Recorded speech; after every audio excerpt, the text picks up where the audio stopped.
मित्रों नमस्कार। अब आप देख रहे हैं कि सोमनाथ मंदिर में मोदी जी प्रवेश कर रहे हैं और यहाँ से अब एक नई दिशा वापस मिलने वाली है। और सोमनाथ का वैसे भी हमारे देश में यदि यूँ कहें कलयुग के आगमन में बहुत बड़ा संकेत रहा है। 17 बार इस मंदिर को तोड़ा गया और 17वीं बार में ही गजनबी सफल होकर पृथ्वीराज चौहान को उसने हराया और उसके बाद से हमारे यहाँ गुलामी की गाथा धीमे धीमे शुरू हो गई। सोमनाथ मंदिर टूटा फिर बना, फिर टूटा फिर बना, ऐसी स्थिति उसकी चलती रही और अंततः फिर ये हुआ कि देश की स्वतंत्रता के बाद फिर सोमनाथ मंदिर को वापस बनाया गया। डॉक्टर राजेंद्र प्रसाद जी ने इसमें मूर्ति स्थापना भी की और उसके बाद से भारत का भविष्य लगातार बढ़ता ही चला जा रहा है। और परिस्थिति तो यहाँ तक आई कि अब हम एक गुमनाम जिंदगी जी रहे सनातन में एक नई जान आई और अब 11 जनवरी के बाद अब भारत वापस अपनी पूरी दुनिया में सनातन का परचम फहराने के लिए तैयार हो चुका है। क्या है सोमनाथ का संबंध इन सब घटनाओं से, उसकी मैं आपसे चर्चा करूंगा।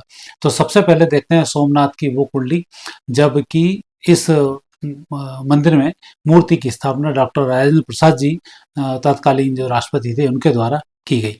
वृषभ लग्न जो स्थिर लग्न है इसमें उसकी स्थापना हुई। शुक्र चंद्र दूसरे स्थान पर जो अत्यंत धनयोग बनाते हैं। चतुर्थ स्थान पर केतु हैं, पंचम भाव में शनि बैठे हुए हैं, दसम भाव में राहु हैं, एकादश भाव में सोग्रही गुरु हैं और द्वादश भाव में उच्च के सूर्य हैं, सोग्रही मंगल हैं, वो भी बुद्धि के साथ विराजमान है। तो एक तो ये संयोग ही जबरदस्त रहा जिस दिन वहां पर मूर्ति की स्थापना हुई। और मूर्ति की स्थापना के साथ ही अब मंदिर तोड़ने से लेके आज तक में 1000 वर्ष इसके पूरे हो चुके हैं और 1000 वर्ष की ही हमारी गुलामी रही और उसमें हम गुलामी से अब आज़ादी की ओर मूव कर रहे हैं भगवान चंद्र की कृपा से। और इन 1000 वर्ष में ही चंद्र वालों का शासन अभी तक चलता रहा। अब वापस वो सूर्य का शासन शुरू होगा। वो चंद्रमा यहाँ पर अपनी विभिन्न किरणों से भारत को उज्जवल करते रहेंगे और हमारी तरक्की लगातार होती रहेगी। क्योंकि सोमनाथ ज्योतिर्लिंग की बहुत सारी विशेषताएं, वो जिस स्थान पर है उस स्थान से दक्षिण दिशा की तरफ यदि जाएं तो अंटार्कटिका पूरा दिखाई देता है 10,000 किलोमीटर तक का, जहाँ कोई बीच में जगह ही नहीं है, सीधा समुद्र से रास्ता है और वो सोमनाथ मंदिर में खंभा लगा हुआ है उससे वो दिखाई देता है, अर्थात उसकी जो दिशा है वही दिशा दर्शाती है। दूसरा, सोमनाथ मंदिर को गजनबी ने तोड़ा और औरंगजेब ने तोड़ा, कई आक्रांताओं ने उसको बार बार छलनी किया और फिर भी वो आज वापस उसी स्थिति पर आकर खड़ा हुआ। तो भगवान शंकर ने तो कहा है कि ये कलयुग के बाद सतयुग के शुभारंभ का भी ये ज्योतिर्लिंग है, प्रथम ज्योतिर्लिंग है। और सबसे पहले चंद्रमा ने ही इस ज्योतिर्लिंग सोमनाथ की स्थापना की और स्वर्ण मंदिर उसको बनवाया गया। फिर दूसरी बार रावण ने वहां पर तपस्या की और रावण ने चांदी का सोमनाथ का मंदिर बनवाया, चंद्रमा और चांदी का संबंध होने के लेकर। फिर इसके बाद भगवान श्री कृष्ण जी ने भी सोमनाथ की पूजा की और वहां पर लकड़ी का इस मंदिर का निर्माण कराया। फिर इसके बाद अन्य राजाओं ने पत्थर के उससे निर्माण करवाया और फिर इसके बाद धन संपदा होने के नाते कई बार वो लूटा गया, कई बार वो विकसित हुआ और आज की स्थिति में वापस वो अच्छी स्थिति में आ रहा है।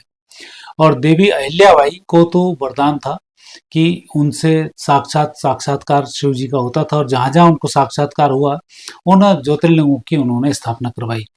तो यहाँ पर भी इस ज्योतिर्लिंग की सोमनाथ की स्थापना उन्होंने कराई, जो एक छोटा सोमनाथ के नाम से, बूढ़ा सोमनाथ के नाम से प्रसिद्ध है।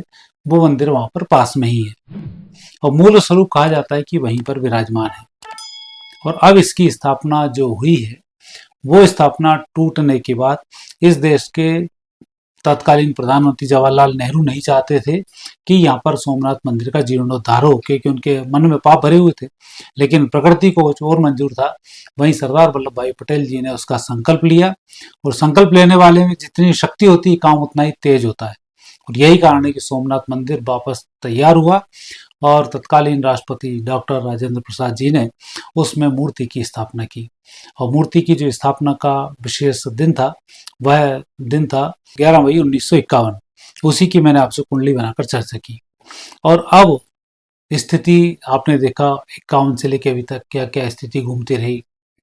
भारत चीन से भी युद्ध हारा, परिस्थिति नेगेटिव रही, कश्मीर भी हाथ से जाना पड़ा, लेकिन अब वापस परिस्थिति अपने पक्ष में आती हुई चली जा रही है। और जब नरेंद्र मोदी जी भारत के प्रधानमंत्री बने, तब से इस मंदिर का एक वैभव अलग ही कुछ और है। और भगवान श्री कृष्ण जी ने इसी स्थान पर अपनी देह का त्याग किया था। तो यह भी था कि कलयुग की समाप्ति का एक संकेत था इस मंदिर से। और भगवान कृष्ण ने संचालन भी यहीं से किया था, तो द्वारिका से। तो द्वारिका संचालन था कि जो गुजरात से व्यक्ति जाएगा वही इस देश पर फिर शासन करेगा। तो गुजरात से ही ये व्यक्ति नरेंद्र मोदी पहुंचे हैं दिल्ली शासन करने के लिए।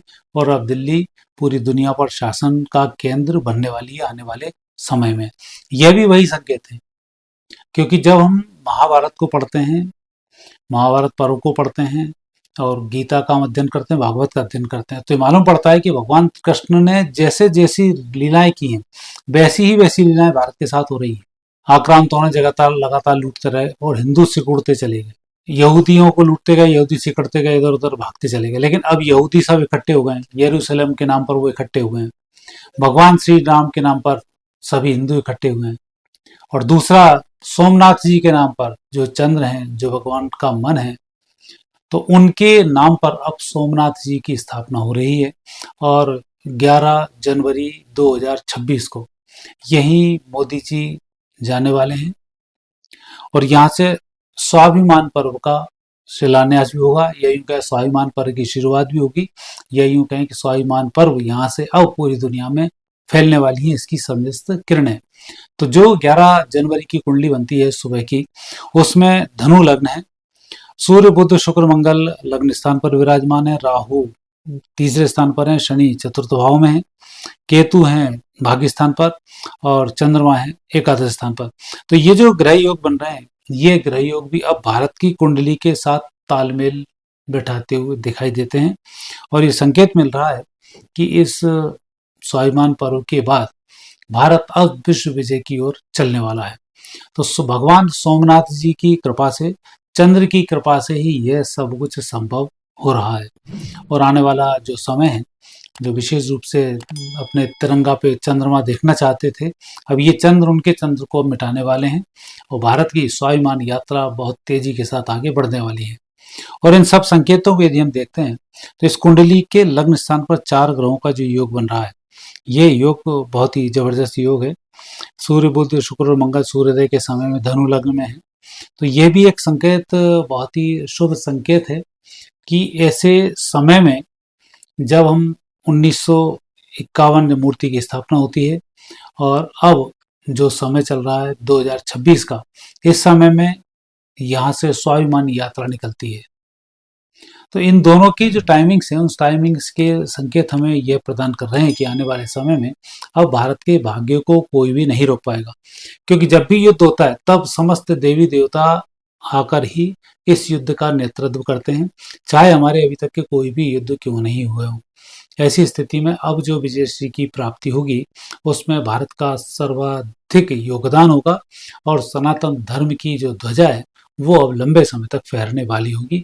ये सब संकेत अब प्राप्त हो रहे हैं। तो आने वाले समय में देशवासियों को बलिदान देने के लिए तैयार रहना चाहिए और विजयश्री की आपको एक गाथा लिखेंगे और आने वाले समय में यह देश पूरी दुनिया का प्रतिनिधित्व करेगा।